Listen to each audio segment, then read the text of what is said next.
Olá, boa tarde. Olá! Como Você é que consegue me você escutar? tá? Prazer te conhecer. Oi? Você consegue me escutar? Consigo sim. Deixa eu aumentar um pouquinho aqui, Tá. só pra. Pronto. Então, Não sei se é galera, para mim que sou tá Vitória, escuro, né? mas minha câmera tá Oi? um pouco escura. A minha câmera tá um pouco escura, não sei se é só para mim ou se é para todo mundo. Aqui eu tô te vendo bem, Ah, tá. tá? Então, galera, aqui, né? Eu sou a Vitória, de marketing da Papo Design. A gente tá aqui com a Daniela de Almeida, ela é psicóloga. Ela vai bater um papinho com a gente sobre o Setembro Amarelo, né? A gente achou importante abrir esse espaço para falar sobre isso, né? Então, vamos aí à primeira pergunta. Você pode falar um pouquinho de qual é a sua formação, qual é a sua especialização pra gente? Desculpa, para mim tá cortando aqui, eu só não sei se é a minha internet ou se é geral. Ah, se não conseguiu ouvir, Você pode repetir para mim a pergunta? qual é a sua especialização e sua formação? Então, eu sou formada pela UFRJ em psicologia.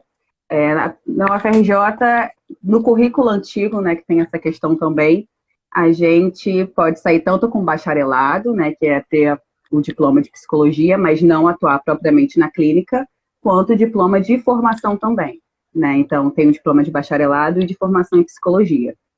E aí eu tentei um diploma também de licenciatura, mas decidi adiar esse plano e me formei em psicóloga só com bacharel e formação. Ah, sim. E você trabalha em quê, né? E há quanto tempo você já está aí trabalhando? Eu me formei no ano passado, e assim que eu me formei, eu já comecei a trabalhar como psicóloga clínica, então eu atuo na clínica, trabalho atendendo crianças, adolescentes e adultos com a teoria da terapia cognitivo-comportamental. Não sei se vocês já ouviram falar, geralmente a gente usa a sigla que é TCC, mas não é trabalho de conclusão de curso, a gente usa essa sigla também para falar um pouco sobre a teoria em si, né? A vertente da psicologia. É, o que seria esse TCC? Só porque tipo, eu não sei mesmo. TCC é terapia cognitivo-comportamental. Então, basicamente, a gente pode pensar que um dos princípios da TCC é o modelo cognitivo, né? Como que, frente a situações, né, a gente tem um tipo de pensamento, né, um sentimento, e logo em seguida a gente se comporta, né? E às vezes esses pensamentos podem não ser tão bons, né? E acabam influenciando nossos sentimentos e a maneira como a gente vai se comportar. Então, tentando pensar num exemplo fácil de se imaginar, a gente pode talvez pensar num dia de sol.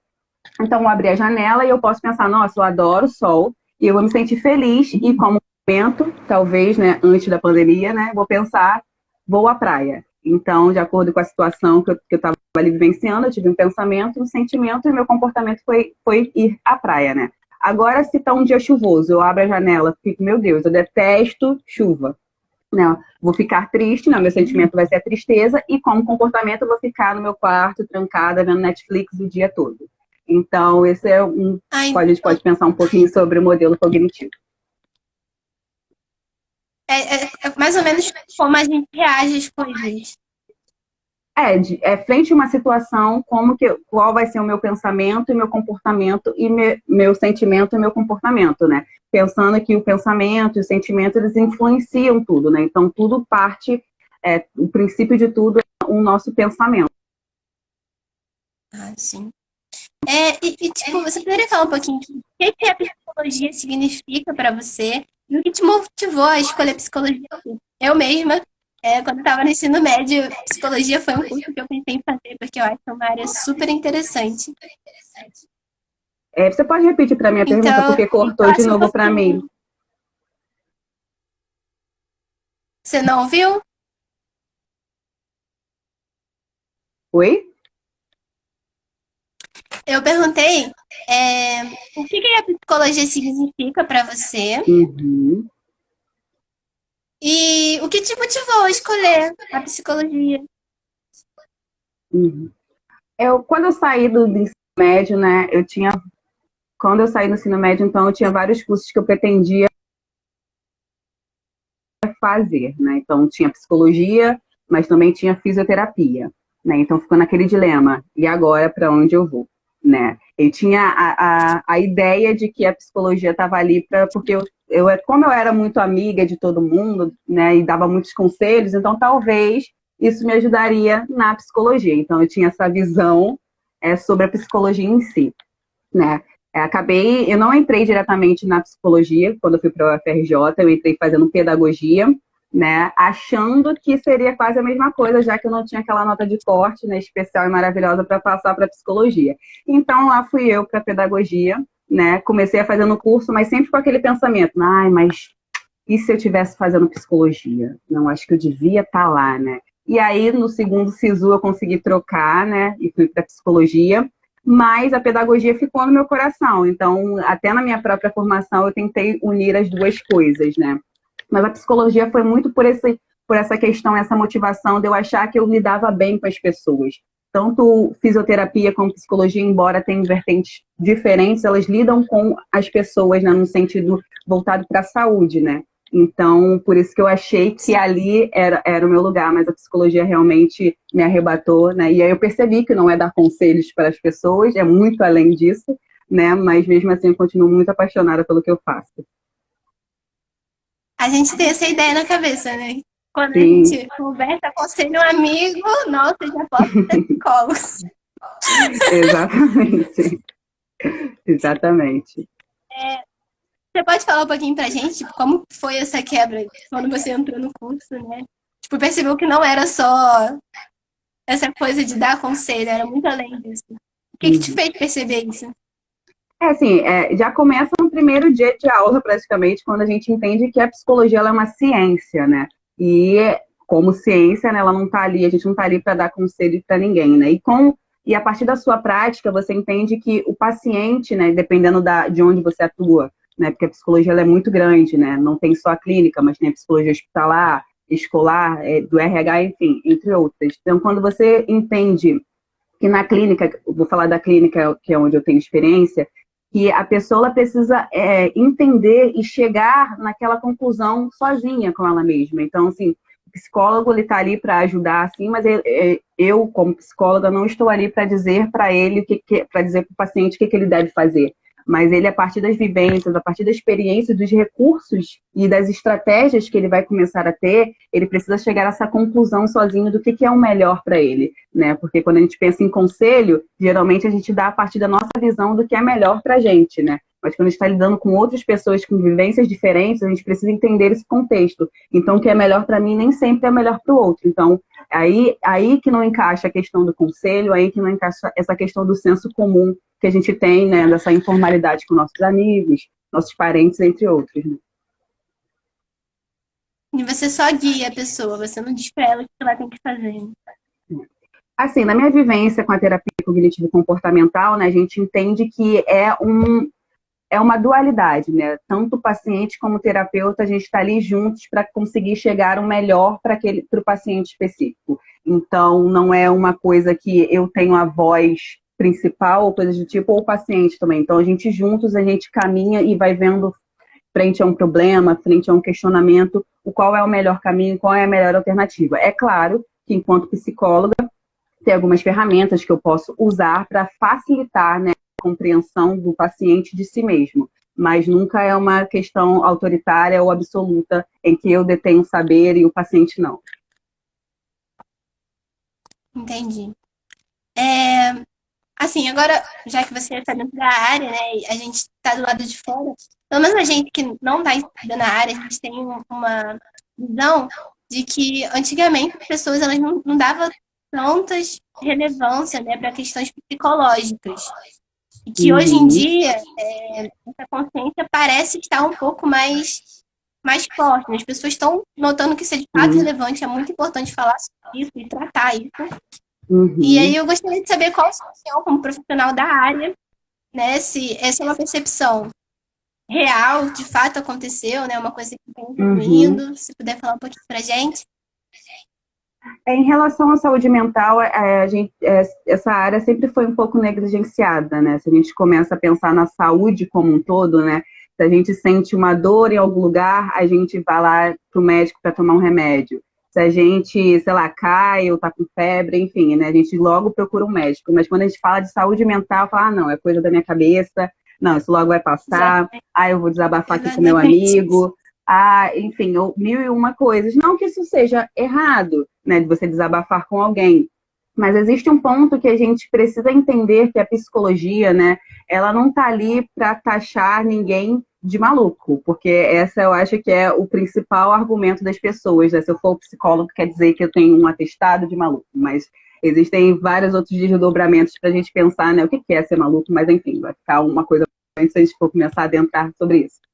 Mas entender que a nossa saúde mental é tão importante quanto a nossa saúde física, né? E que muitas vezes, por exemplo, sintomas físicos que a gente tem são oriundos de problemas da nossa saúde mental. Então, é tão importante quanto. Então, por que não existe um preconceito de se eu estou com uma dor no estômago, eu vou no médico, ele me passa um remédio, mas se eu estou com alguma questão relacionada à saúde mental, eu não posso procurar um psicólogo? Por que existe esse tabu, né? Antigamente existia muito mais, hoje eu vejo que a situação tem melhorado bastante, mas a questão da saúde mental envolve também muitas outras coisas, né? Porque nem todas as pessoas têm acesso, então nem todas as pessoas sabem, têm clareza do que é ser um psicólogo, do que é ser um psiquiatra ou coisas do tipo. Então, acho que também perpassa por umas outras questões também para que não seja tão esclarecido para todos. Eu tô te elogiando aqui no chat, ó, falando essa psicóloga é top. Talvez eu conheça essa pessoa aí.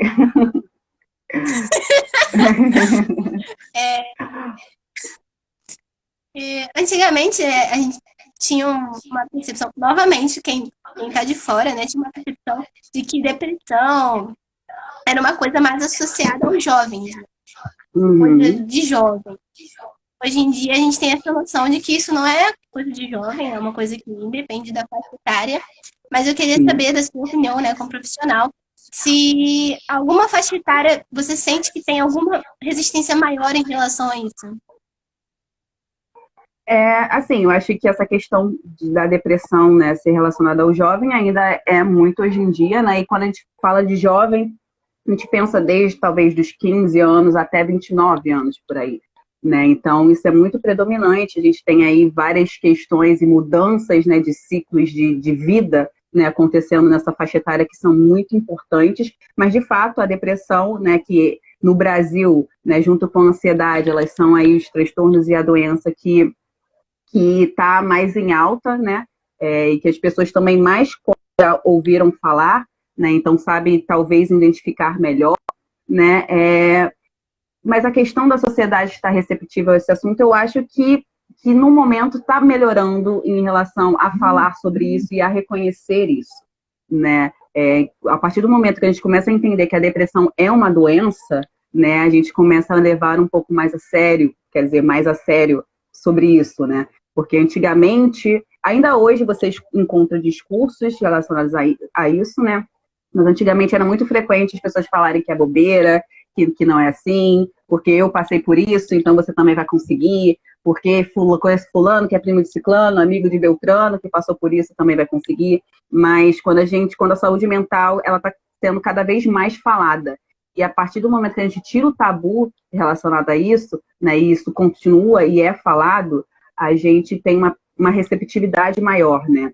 Mas a depressão, de fato, ela afeta todas as faixas etárias, né? Só que cada faixa etária tem a sua questão, né? Então, em crianças, né, é preciso que tenha um outro ali que oriente, que olhe para essa criança, que perceba, né, o que está acontecendo. Não que nas outras faixas etárias isso não seja possível, né? Que a pessoa precise dessa ajuda também, né? Mas a gente vê que em crianças isso é mais predominante, né? Não sei se eu respondi a sua pergunta. Mas nas crianças é muito comum depressão? Não diria Porque que eu é não muito sabia comum, disso. mas pode acontecer. Não diria que é muito comum, mas sim pode acontecer, porque envolve várias outras coisas, né? Então, a questão do bullying na escola, que é um exemplo possível, a questão de casa mesmo, uma família disfuncional, enfim. várias questões que perpetuam aí. Você pode falar um pouquinho sobre como a gente pode identificar, né? Tipo, perceber que uma pessoa tá com sintomas ou... Uhum. É importante que a gente tenha esse olhar sensível em relação à fala das pessoas, né? E tentando entender, assim, se uma pessoa está falando muito para você, um amigo próximo, um parente, enfim, que está muito triste, que sabe, essa é um assunto recorrente, né? A gente precisa estar com um olhar atento aí.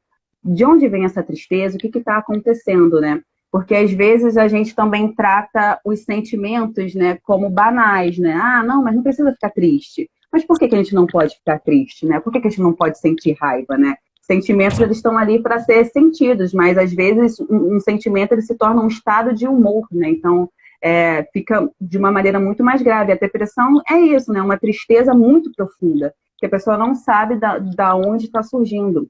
Então, ficar atento, né, à fala, o comportamento das pessoas, né? Ela está se isolando demais, né? Qual que está a fala recorrente ali dela, né? Poxa, faz tempo que eu não vejo, não tá nas redes sociais, né? Porque as redes sociais é onde a gente está mais em contato com as pessoas, né? Ainda mais nesse momento de pandemia. Então, ter um olhar atento em relação a isso. Então, seria estar atento a como a pessoa está de fato, né? E não banalizar um sentimento do tipo, Exatamente. tristeza, vai passar. Exatamente, porque isso Porque a gente acaba tem... gerando... Oi, desculpa. Não, é porque, tipo, socialmente falando, né, desde pequena, a gente é ensinado de que passa, né? Não é nada demais, é Exatamente. gente cura. Uhum. E a gente tem que aprender a dar relevância de fato a esses assuntos. Exatamente, porque a partir do momento que a gente banaliza o sentimento, como você falou, e não dá o devido atenção, essa pessoa também não consegue pedir ajuda, né? Não consegue ter uma rede de apoio que vai ajudá-la nesse momento, né? Então, a forma também, como você fala, né? E para quem você fala, isso também pode te ajudar. Então, se você não tem essa rede de apoio, se você não tem essa possibilidade de falar com outros, né? De colocar para fora aquilo que você está sentindo, né? O que vai acontecer com essa pessoa, né? Qual é o próximo passo que ela vai tomar? Então, por isso que a gente tem que ficar muito atentos a isso e entender, né? E a partir da nossa escuta é ter uma fala também de responsabilidade, porque a gente não pode falar qualquer coisa para essa pessoa. Então, a gente tem que saber a forma adequada de falar e essa forma adequada tem que estar alinhada com o que as autoridades de saúde estão falando, porque a gente não pode apenas, tá triste, eu também tô triste e vida que segue. Então, assim, a gente precisa saber também como que a gente vai falar com essa pessoa e precisa ser adequadamente. Então, essa pessoa também precisa se sentir validada na questão, poxa, tem alguém que se importa comigo, né? Porque não é só escutar apenas, né? Ou escutar com uma escuta de carinho, né? Com apoio, né? Nem sempre a gente precisa também falar e ter alguma coisa para falar. Porque às vezes é melhor a gente ficar calado se a gente não sabe o que falar, né? Mas estar ali por essa pessoa, né? E se falar, ter uma fala alinhada, uma fala alinhada com as autoridades de saúde, uma fala, né, adequada, é sempre bom que essa pessoa tenha essa rede de apoio, tenha esse carinho, esse acolhimento. Você pode falar um pouquinho sobre como seria essa fala, né? Tipo, porque Oi? por exemplo, né, eu tenho pessoas próximas de mim que têm Uhum. depressão, né? E muitas vezes a gente fica meio perdido em como lidar, né? Tipo, o que falar. E é um pouco complicado. Eu acho que outras pessoas que convivem com as pessoas tendem a ter essa dúvida também, porque Uhum. é um pouco difícil lidar às vezes, né? Tem Sim. muita mudança de humor também, etc. Uhum. Eu acho que o primeiro passo é você entender que aquela pessoa está passando por algum problema. Então, aquele comportamento que ela está tendo, ele é resultado de muito sofrimento, né? E talvez de uma culpa, de uma vergonha e de uma dificuldade de buscar ajuda. Então, a gente tentar ser empático nesse sentido, entendendo que aquela pessoa está em muito sofrimento. E a partir disso, ter essa escuta sensível, né? Essa fala adequada e alinhada. né? E ajudar até essa pessoa a buscar algum profissional de saúde, né? Ou a estar mais junto com essa pessoa.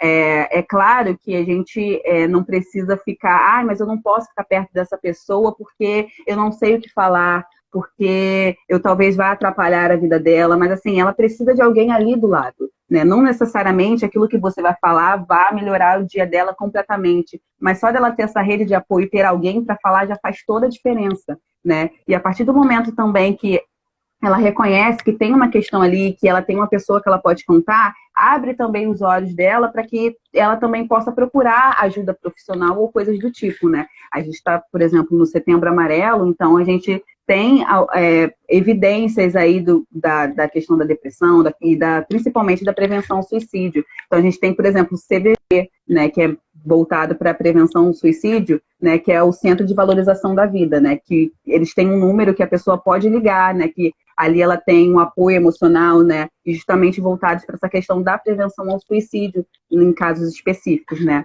Então, tem coisas que podem ser feitas. A gente não precisa se afastar por medo de não saber o que fazer, mas é justamente ao contrário, né? É se chegar a essa pessoa e deixar claro para ela, eu estou aqui para o que você precisar, né? Eu estou aqui para caso você queira falar comigo, né? Se colocar ali como uma rede de apoio. Então, tipo, mesmo que muitas vezes a gente fica perdido, né, sem saber o que dizer, o que falar, ou como se portar, o importante mesmo é a gente dizer, tô aqui, né, tipo, tô aqui pro que você precisar, tô aqui para te ouvir, é muito importante porque eu acho que, assim, não tenho conhecimento sobre, mas eu acredito que quem tem depressão tende a se sentir muito sozinho, né, muitas vezes. Sim. Eu acho que sentir, nossa, eu tô aqui por você, sabe? Pra você já deve Sim. ajudar um pouco. Sim, isso. Você acha que, tipo, futuramente, né? Tipo, porque assim, nesse contexto que a gente está atual, a gente está num momento de muita sensibilidade, né? Pandemia, as pessoas estão isoladas, estão sozinhas em casa, né? Então estão o tempo todo expostas a ambiente de estresse, né? Sim. E isso está mexendo muito com a gente, essa falta de contato. Eu queria saber se você tem alguma dica para quem tem depressão, para quem tem ansiedade, e está nesse contexto, preso dentro de casa e passando muitos dias assim, que antes, né, podia de repente sair com algum amigo para distrair a cabeça e agora não pode mais. Alguma dica de como lidar melhor com isso, talvez, ou o que fazer nessa situação? A gente está, como você falou, né, num momento bem atípico, né? Ninguém esperava por isso, né? A gente estava numa semana, estava todo mundo saindo e na outra semana fica em casa.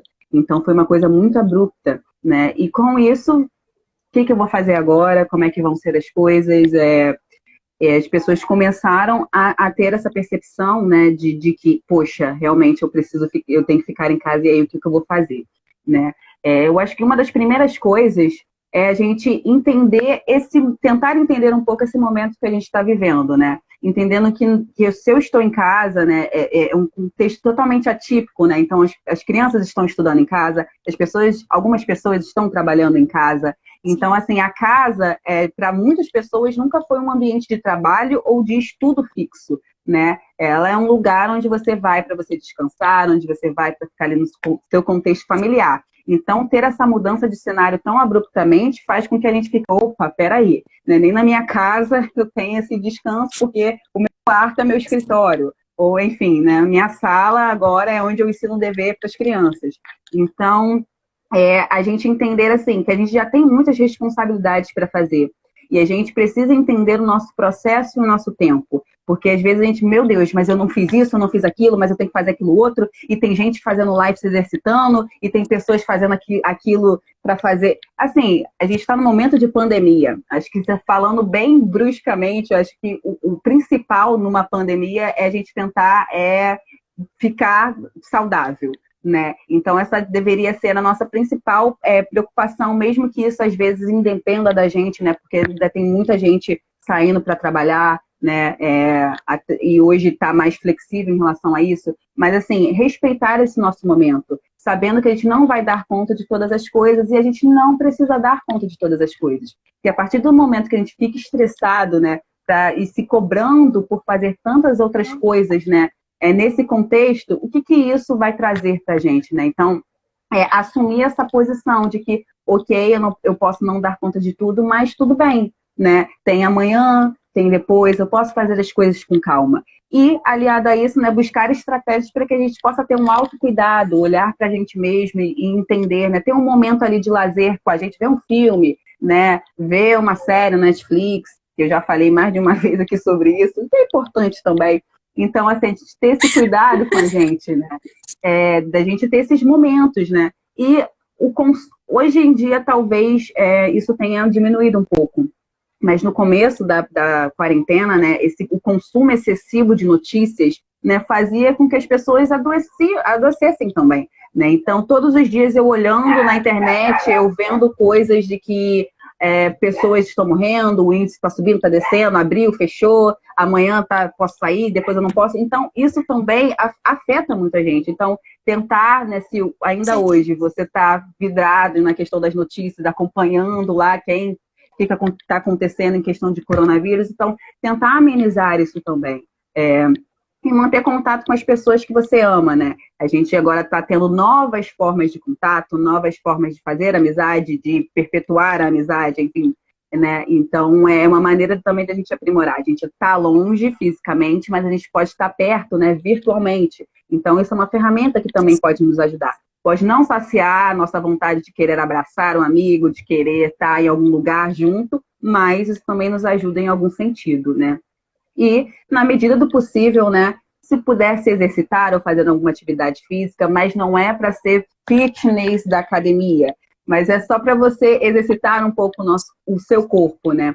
Porque eu acho que também muitas das reclamações dessa pandemia é a questão da insônia. Então, as pessoas não entendem por que não estão conseguindo dormir. E muito disso também pode estar relacionado ao fato do nosso corpo ele estar estagnado, né? Porque antes a gente tinha, né, no contexto da maioria dos brasileiros, né, pegava ônibus cheio, metrô cheio, corria para lá e para cá para pegar o ônibus, corria para lá e para cá no trabalho. Então a gente chegava em casa exausto, o nosso corpo, obviamente, a gente caía na cama e a gente ia dormir, né? Isso falando, né, de pessoas que não têm de fato um problema com o sono, né, já não tinham anteriormente. Então, né, uma atividade física, se exercitar no sentido de cansar o seu corpo, além de fazer bem para a saúde, também pode nos ajudar a dormir melhor, né, a ter um dia melhor. Essa questão do autocuidado é muito importante. Eu mesma, ao longo da quarentena, tive muitas fases e, tipo, realmente você tende a ficar se cobrando, né? Do tipo, não, tem que fazer isso, tem que fazer aquilo. E como não é uma coisa que a gente está acostumado, é difícil você separar o tempo para você, do tempo para estudo, do tempo para trabalho. Fica um pouco tudo misturado ali, você tentando se achar ali no meio. É realmente complicado, assim, né? Você aos poucos, né? Acho que agora talvez eu esteja conseguindo tirar mais tempo para mim para fazer coisas, mas inicialmente eu acho que para todo mundo está sendo um pouco difícil se organizar, né? Cuidar de si, assim, fazer exercício. Exatamente, de estabelecer metas possíveis, né? Porque às vezes a gente, eu quero ler 3 livros de 3.000 páginas até o final de semana. E aí você não consegue ler esse livro, e aí você fica, meu Deus, eu não consegui ler o livro, e agora não vou conseguir fazer nada. Mas assim, era uma meta possível de ser feita, né? Então, a gente observar isso também, porque às vezes a gente coloca metas muito inalcançáveis pra gente, né? E em algum sentido a gente também tentar ser um pouco mais empático com a gente mesmo, né? Porque a gente às vezes consegue ser com os outros, né? Se um amigo nosso fala, poxa, mas eu não estou conseguindo fazer nada nessa quarentena. E a gente fala, não, mas calma, é assim mesmo, né? Você vai conseguir, tenta se organizar melhor. Mas quando a gente não consegue fazer nada nessa quarentena, a gente já fica, meu Deus, mas eu não consegui fazer nada nessa quarentena. Eu não consigo fazer nada. Então, assim, a gente precisa também ter esse cuidado com a gente precisa ter essa empatia com a gente mesmo, né? Porque quanto mais a gente se cobra, a gente acaba ficando estressado, enfim, né? e não sai nada de bom dali, né? Para que a gente consiga dar prosseguimento nas nossas atividades, né? É uma questão de olhar para si mesmo, né? Sim. Outra coisa que eu queria falar sobre, né? É porque depressão, né, é uma doença, né? Claramente uma doença. Só que, como a gente já meio que falou sobre, as pessoas ainda têm um pouco de dificuldade de aceitar isso, e eu acho que principalmente no ambiente de trabalho, né? Então, por exemplo, se uma pessoa tá muito doente, né? Ela vai no médico, pega a receitinha dela e fala, olha, eu não vou poder comparecer no trabalho. Isso é uma coisa que eu queria saber como é que funciona, porque eu realmente não tenho essa experiência.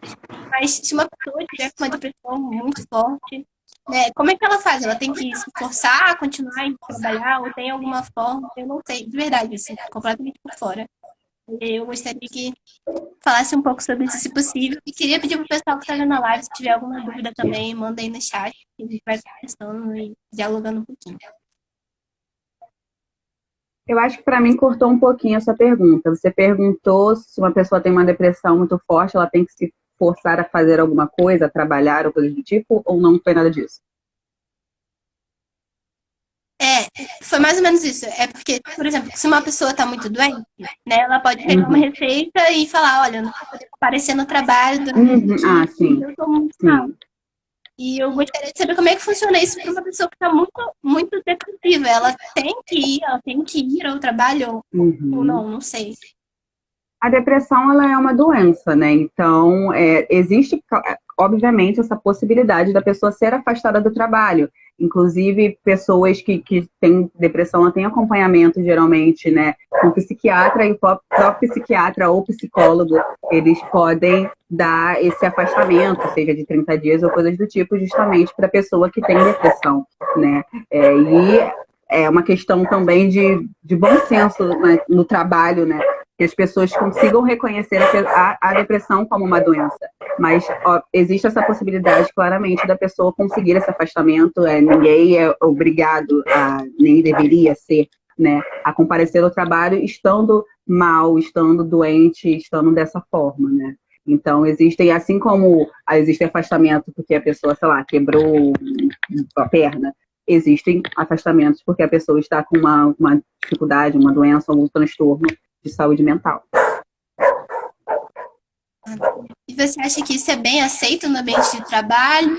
Ou as pessoas encaram como se fosse um motivo para não. Ah, tá arranjando um motivo para faltar, ou coisa assim. Oi? Você acha que isso é bem aceito no ambiente de trabalho? Ou você acha que as pessoas veem como uma desculpa para não ir para o trabalho? Coisa assim. Isso depende muito do contexto que a gente está falando, né? Se a gente for pensar, né, na questão histórica da saúde mental em si, né, no Brasil, por exemplo, a gente vê que não é muito receptivo, não é muito receptiva a questão se você tem algum problema relacionado à saúde mental, né? Nem às vezes para você mesmo ter esse esclarecimento, você aceitar, né, nem para outros, né? Então, muito provavelmente no trabalho as pessoas encontram essa dificuldade também, né? Mas a partir do momento que a gente tem clareza, né, de transtornos e de doenças, né, relacionadas à saúde mental e que a gente tem profissionais adequados, né, e respeitados, enfim, renomados, que a gente pode procurar e que a gente pode ter esse melhor esclarecimento, né, a gente tem essa questão no trabalho. Então, a gente tem esse esclarecimento, ele pode ser melhor feito no trabalho também. E também não é muito uma questão de eles aceitarem ou não, é uma questão de essa é uma lei. Então, assim, as pessoas podem ser afastadas e devem ser afastadas do trabalho se elas não estão bem de saúde, seja mental ou física. Então, é um direito nosso como trabalhador, é um direito da pessoa enquanto trabalhadora daquele lugar.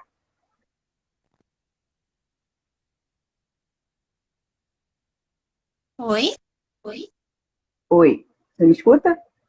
Eu acho que é a minha internet, Tô escutando. provavelmente. Não, tô escutando sim. Eu queria saber, na sua opinião, né, quais são os pontos que ainda precisa melhorar muito em relação a esse assunto, na sociedade no geral, né? como as pessoas pensam, como as pessoas tratam. E o que você Uhum, acha que tem evoluído mais, né? E você acredita que uhum. para o futuro as pessoas vão estar mais abertas, né, Uhum. a tratar isso de fato, a entender que isso é uma doença. É, eu acho que tudo passa por uma questão também de a gente sair desse tabu de que a gente não pode falar sobre suicídio, de que a gente não pode falar sobre depressão, de que a gente não pode falar sobre questões da saúde mental. E a partir do momento que a sociedade ela tem uma educação voltada a isso, uma educação no sentido da gente começar a entender o que são essas coisas, que de fato é a saúde mental, saindo desse preconceito de que só vai ao psicólogo e ao psiquiatra, aquelas pessoas que são, entre aspas, muitas aspas, malucas, né? Aquelas pessoas que têm vários problemas, né? A partir do momento que a gente entende também que o psicólogo está ali para nos ajudar a nos entender, né? E não ali a te taxar de alguma coisa, a gente começa a ter uma visão totalmente diferente do que é a saúde mental, do que é essas outras coisas, né? E é esse paralelo mesmo, como a gente estava falando bastante, né? Então, se eu vou ao médico para um exame de rotina, por que eu não posso ter uma consulta com um psicólogo, né? Por que eu tenho que ser lá, tá lá com vários problemas, sem conseguir andar de tanto problema? Por que eu preciso chegar nesse ponto, nesse nível para ir ao psicólogo, né? Por que eu não posso ir lá, teoricamente, bem, né? E ter esse acompanhamento, né? Eu acredito muito que no futuro esse tabu ele vai ser cada vez mais quebrado, né? Que as pessoas vão ter cada vez mais esclarecimento sobre isso e cada vez mais clareza, de fato, né? Sobre essas questões, né? Acho que hoje em dia, ainda mais com a pandemia, né? Isso tem se falado bastante, né? A questão da depressão, a questão da ansiedade. O Setembro Amarelo também trouxe uma visibilidade tremenda para a questão da prevenção ao suicídio. Então, essa visibilidade ela tá chegando, né? Não sei se um dia todas as pessoas terão clareza de tudo, mas a gente também não pode cair no 880, né? No tudo ou nada.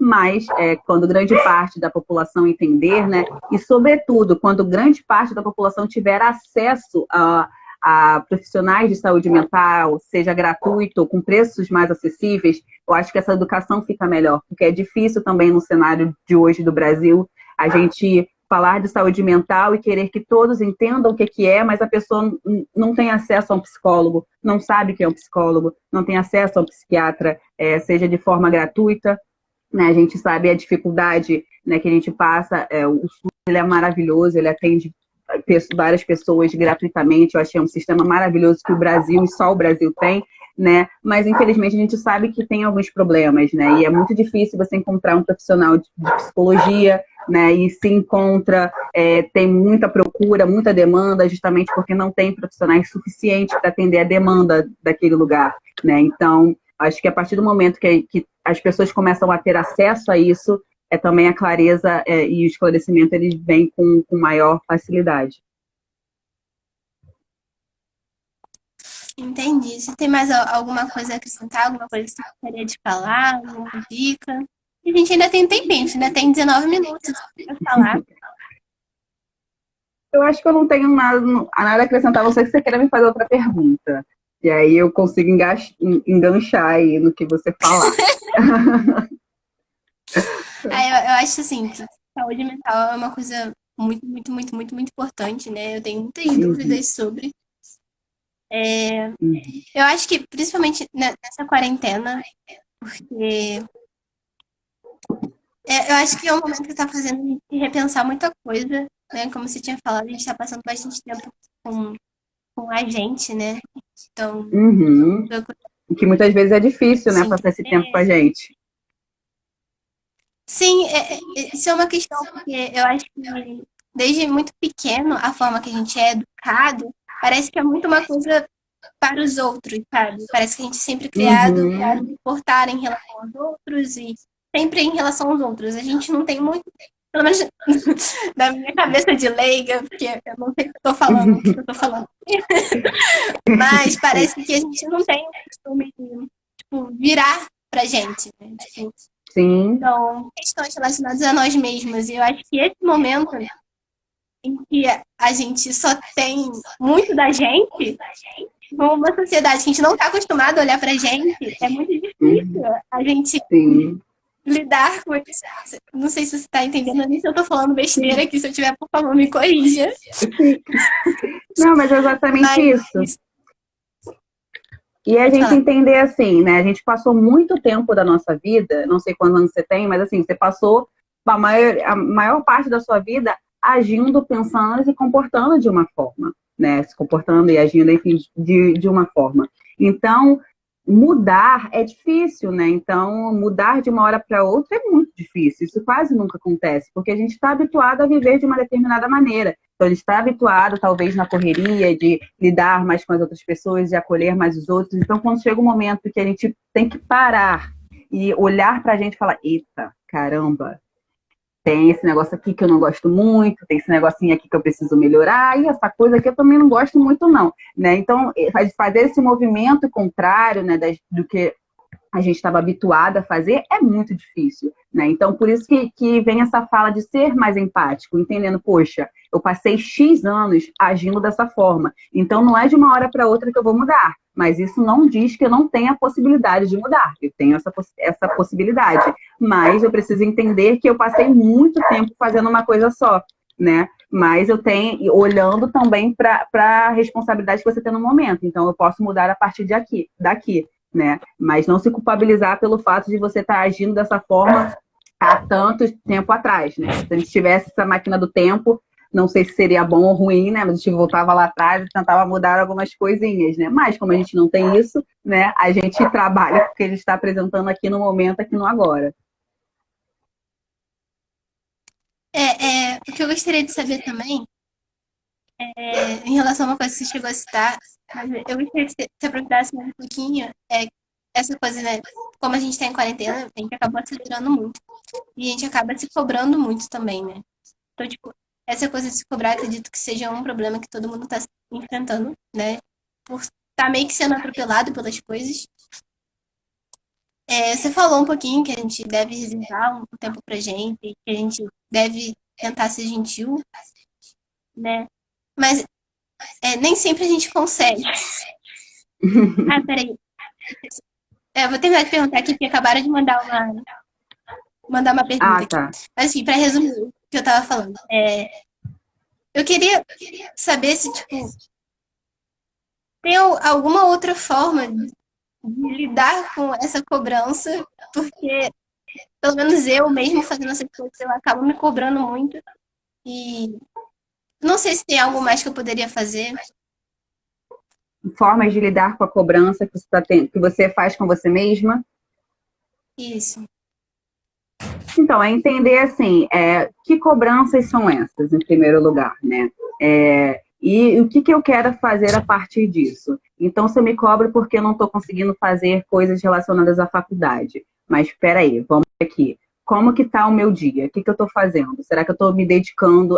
A gente precisa pensar que a gente tem um equilíbrio, né? Nossa vida não é só estudo, a nossa vida não é só lazer, a nossa vida é nossa família, não é só amigos. Tudo tá ali num círculozinho, né? Naquele gráficozinho de pizza, né? Sendo dividido ali da melhor forma possível. É claro que de algumas vezes, né? A família vai estar mais evidenciada, os amigos vão estar mais evidenciados, né? Não está tudo muito bem dividido, mas precisa estar em um equilíbrio, né? Então a gente precisa saber assim, que cobranças são essas? São cobranças relacionadas ao que eu preciso fazer? Porque muitas vezes tem algo por trás dessa cobrança, né? Em relação a gente com a gente mesmo. Então, eu tenho que fazer isso porque eu tenho que ser perfeito em tudo que eu faço. Eu tenho que fazer isso porque se eu não fizer, isso significa que eu não sou bom o suficiente, né? Então, não é a cobrança talvez em si, mas sim os pensamentos que a gente tem sobre nós mesmos diante dessa cobrança. Então, assim, poxa, mas por que eu preciso fazer alguma coisa perfeita?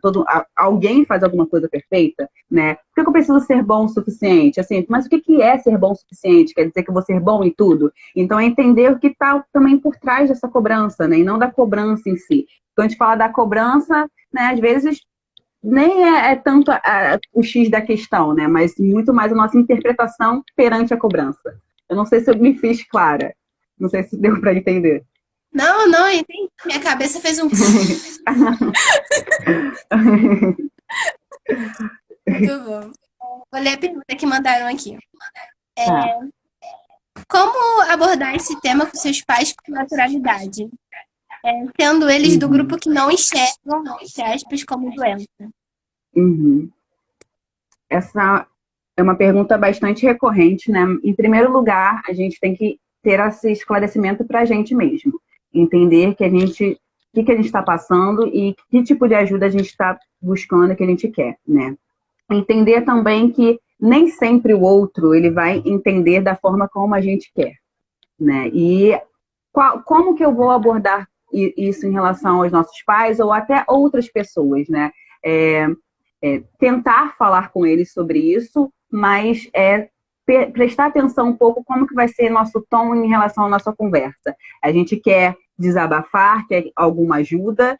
Será que essa também é a nossa única linha de apoio?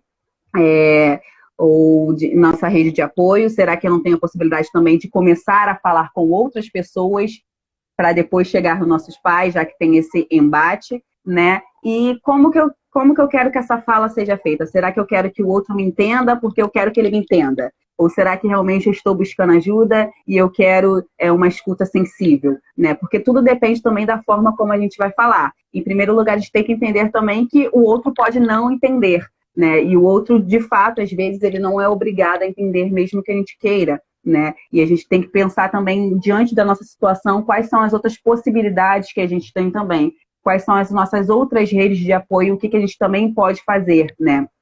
Porque muitas vezes a gente quer, talvez, pessoas específicas que nos atendam e nos escutem e nos acolham. E quando isso não acontece, a gente fica sem saída. Então, a gente precisa olhar para a nossa situação que a gente tem, ver quem pode ser a nossa rede de apoio, tentar ter um esclarecimento sobre como e o que a gente quer, né, em relação a essa conversa, se eu quero fazer com que o outro me escute, porque esse é o meu único desejo, ou se eu quero mesmo desabafar, entre outras motivações, né? Mas, a princípio, é isso, olhar para a sua rede de apoio para ver se ela é maior, né? Tentar falar com outras pessoas, já que essa conversa provavelmente pode ser difícil em relação aos seus pais, né? E quando for falar com seus pais, né, tentar entender o porquê que você... não o porquê, né? Mas como que você vai gerir essa conversa, como que vai ser essa conversa, né? Entendendo que talvez eles possam não entender, né? E aí, como que isso vai ser para você caso eles não entendam? Né? Será que você vai estar preparado para ouvir alguma coisa, né? Eu acho que quando a gente tem esclarecimento para a gente, né? Mesmo que o outro não entenda, a gente já está esclarecido. Então, isso não é uma dor, entre aspas, tão grande. Não sei se eu respondi a pergunta de quem fez aí. Espero ter respondido. Tá, eu vou ler a próxima. Eu acho que pelo menos para mim eu entendi o que você quis dizer. Vou ler a próxima aqui que mandaram outra pergunta. Como uma crise de identidade pode influenciar uma pessoa a ter depressão? Acho que, primeiro de tudo, a gente precisa entender o que seria essa crise de identidade, né? Porque muitas vezes a gente talvez não sabe muito bem nomear o que está acontecendo com a gente, e às vezes são coisas pontuais, e a gente coloca tudo no mesmo saco e no mesmo bolo. Às vezes a pessoa, de fato, já está passando por uma depressão e aí encara como talvez uma crise de identidade. Ou às vezes a pessoa não sabe muito bem o que quer fazer da vida a partir eu estou fazendo esse curso, mas talvez eu não quero fazer, e aí começa a se sentir triste porque está fazendo uma coisa que não gosta, e aí acaba tudo ficando no mesmo bolo. Então, a gente precisa entender o que é isso pra gente, né? Que crise de identidade é essa? O que eu estou falando, o que eu estou entendendo como crise de identidade? São coisas pontuais ou são coisas bastante específicas que englobam mais de uma área?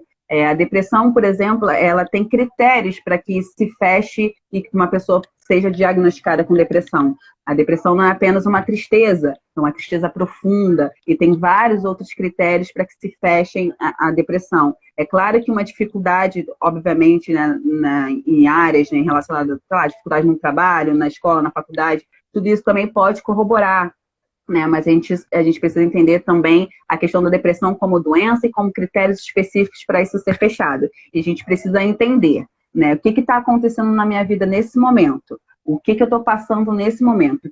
O que eu coloco como crise de identidade? Em que área da minha vida especificamente estou sentindo isso mais forte? Será que de fato é uma crise de identidade? Ou será que de fato é uma questão de eu não ter um direcionamento agora para uma área específica da minha vida?